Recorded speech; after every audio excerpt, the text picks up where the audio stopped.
ရွာ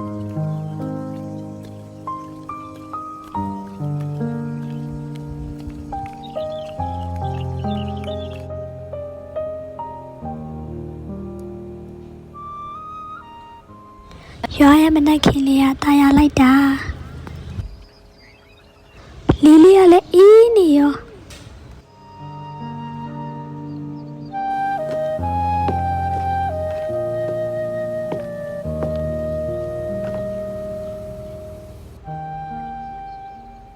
ဒီနေ့တော့အိုးရီကုံရှိလဲရမယ်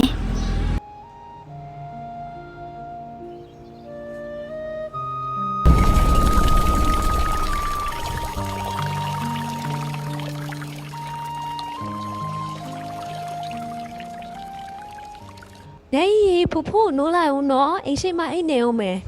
ကဲရေတွေလည်းအကုန်ဖြစ်ပြီးသွားပြီဖူဖူကိုသွားပြီးတော့ကြည့်လိုက်ပါအောင်မယ်တမီးလေးရေနေဦးကရပြီလားဟဲ့ဖိုးဒီမှာစောင့်နေပြီနော်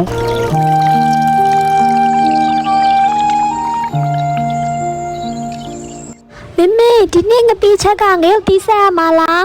မဲမဲပဲသမီးရေအဖိုးစားအိမ်နာလိုက်မယ်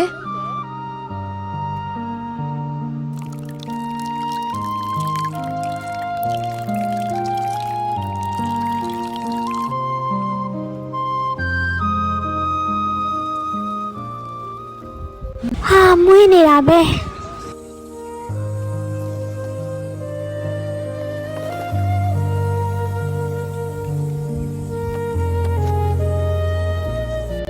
ဒီနေ့ကစိုးရလေးတွေကတော့လက်နေတာပဲ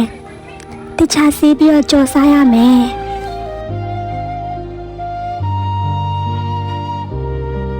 ကဲအရွက်ကြော်လေးလည်းရပြီပြီးရင်ထမင်းဝိုင်းပြင်ရတော့မယ်ဟင်းနဲ့လေးတွေကတော့မွေးနေရပဲ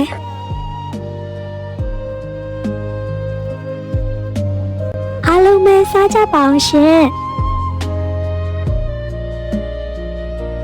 အဖေညီရဲ့လက်ရအောင်မြည်ကြည့်ပါအောင်ဖေရဲ့ ငါမီးလေးကတော်တော်ကိုချက်တဲ့နေပြီပဲ မမေတင်ပေးထားလေ ဒီလိုရနော်သမီး ဟုတ်မေ အဲ့ဒါမှချီရမရှုံးမသမီးရဲ့ ဒီလိုလားမေ ပေးပြီးပြမယ်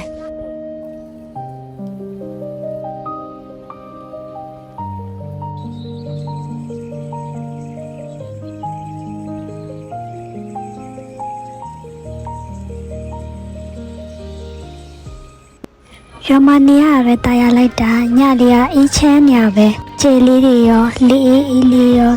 တာယာယာလေးပဲ